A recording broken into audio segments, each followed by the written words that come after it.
2024-এর গণঅভ্যুত্থানে শেখ হাসিনা সরকারের পতনের পর এক নতুন বাংলাদেশের উদয় হয়েছে। শান্তিতে নোবেলজয়ী ডক্টর মোহাম্মদ ইউনূসের অন্তর্বর্তী সরকারের অধীনে দেশ এখন সাধারণ নির্বাচনের অপেক্ষায়। কিন্তু এই ভোটের লড়াই কেবল বাংলাদেশেই সীমাবদ্ধ নয়, বরং এর দিকে সতর্ক নজর রাখছে ভারত, চীন ও পাকিস্তান।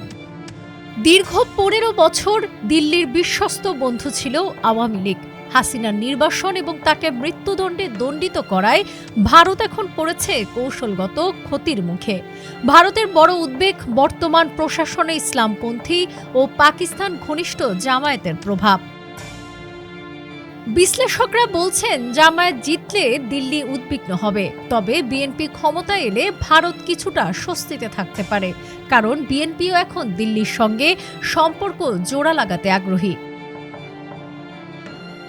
শেখ হাসিনার বিদায়ের পর ঢাকা ইসলামাবাদ সম্পর্কের বরফ দ্রুত গলেছে। দীর্ঘ 14 বছর পর সরাসরি বিমান ও নৌবাণিজ্য শুরু হয়েছে। পাকিস্তান চায় বাংলাদেশে তাদের প্রভাব বাড়িয়ে ভারতের জন্য নিরাপত্তা উদ্বেগ তৈরি করতে।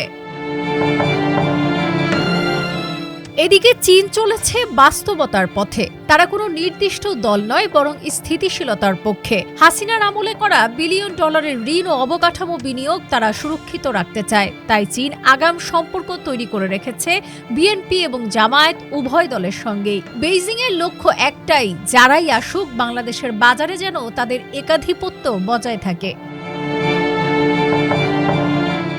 এবারের নির্বাচনে মূল লড়াই বিএনপি ও জামায়াতের মধ্যে। ভারত চাইছে নিরাপত্তা ও সংখ্যালঘু সুরক্ষা, পাকিস্তান চাইছে কৌশলগত ঘনিষ্ঠতা, আর চীন চাইছে নিরবিচ্ছিন্ন বাণিজ্য। কিন্তু শেষ পর্যন্ত বাংলাদেশের ভোটাররা কাকে বেছে নেয়, সেটাই বলে দেবে আগামীর বাংলাদেশ তথা দক্ষিণ এশিয়ার ভূরাজনীতি।